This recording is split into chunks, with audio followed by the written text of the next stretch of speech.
全红婵又回广东队了，官宣说是膝盖旧伤，可这事儿真这么简单吗？我猫咪娱乐点评今天就跟大家唠唠这背后的门道。跳水队那可是全球竞争最残酷的地方，要是只因伤病就离队，当年郭晶晶、陈若琳满身钢钉不也坚持着？这伤病说更像块遮羞布，遮住的是竞技体育的残酷逻辑。国家队放他走不是因为病了，而是某些天平砝码失衡了。全红婵现在最可怕的敌人不是陈芋汐，是那身高从1.43米长到1.50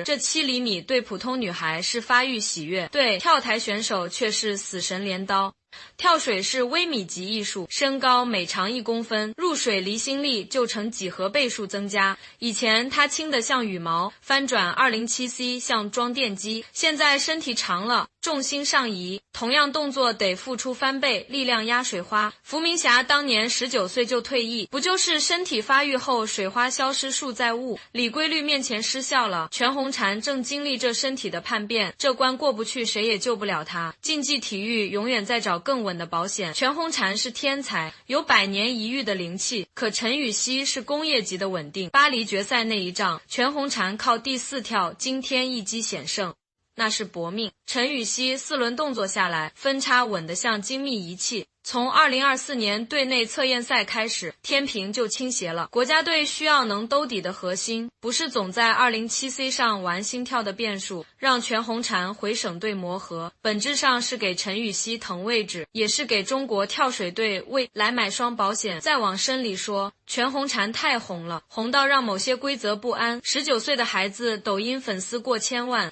家门口围满网红，这泼天流量对讲究静气的跳水队是巨大干扰。周继红带队铁腕，当年田亮星光熠熠，说开除就开除，就为队伍不好带了这5个字。全红婵单纯，可她背后的家庭、商业期待成庞大漩涡。国家队不是避风港，更不是名利场。与其看着她在舆论中消耗，不如让她先撤出暴风眼。离队不是落幕，更像中场休息。有人说这是悲剧，我倒觉得是对天才的保护，强行在巅峰期后消耗，只会留下摔在水里的狼狈。全红婵才19岁，回广东队换个环境，或许能像何冲那样完成转向华丽转身，但即便他从此淡出，也没啥好遗憾的。竞技体育的魅力就在于新天才永远在路上，旧传奇会留在14岁那年的满分神话里。我们不需要看一个天才老去，只需要记住那朵曾惊艳世界的最小的水花。可这事儿真就这么结束了吗？全红婵回广东队后又会怎样？她还能重回巅峰吗？这都得打个问号。咱们就接着往下看吧。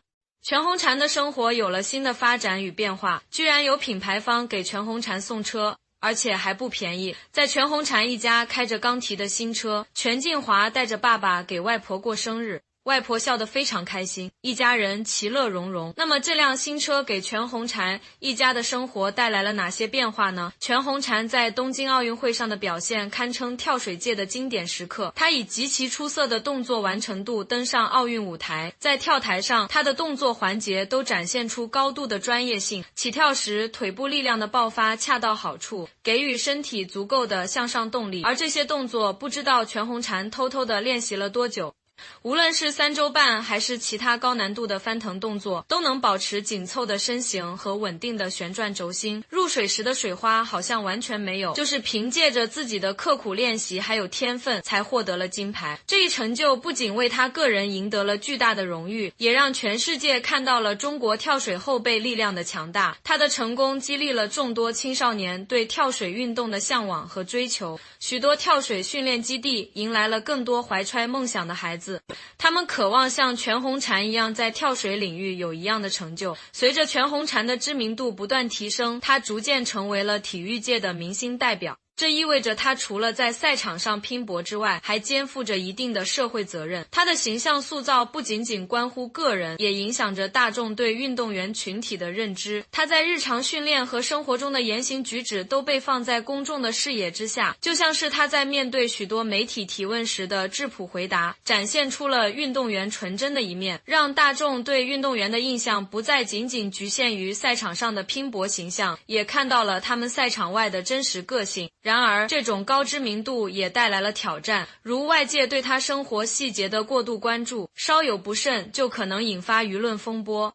这就要求他在今后的成长过程中更加注重自身综合素质的提升，以更好地应对公众形象塑造的要求。全红婵家迎来的新车埃安霸王龙是品牌方的赠送，这辆车在一段时间内停放于麻章 4S 店，直至全晋华工作间隙才得以开回家中。这一赠车的行为反映出品牌方对全红婵影响力的认可与商业利用意图。对于全红婵家庭而言，这无疑改善了家庭的交通条件，但同时也引发了关于运动员收受礼品是否合适的思考。从一方面看，这是品牌方基于全红婵的体育成就和商业价值所做出的商业行为，在现代体育商业运作模式中有一定的普遍性。然而，从另一方面看，这可能会引发公众对运动员是否会因过多接受商业馈赠而影响竞技专注度的担忧。全红婵的家人在处理这辆车的使用问题上也较为谨慎。除了这辆车，全红婵还有红旗 H9， 但因其代表国家荣誉，家人很少使用，仅定期启动维护。而埃安霸王龙在征得全红婵同意后成为家用车，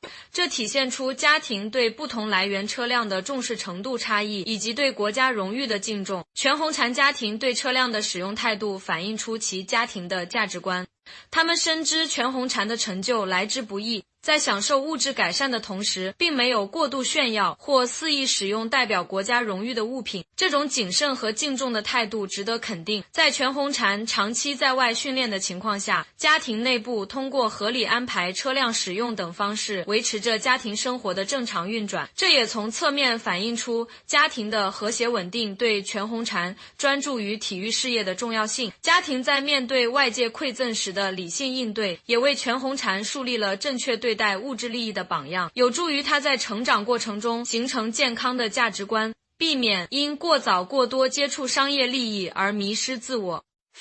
家庭聚会，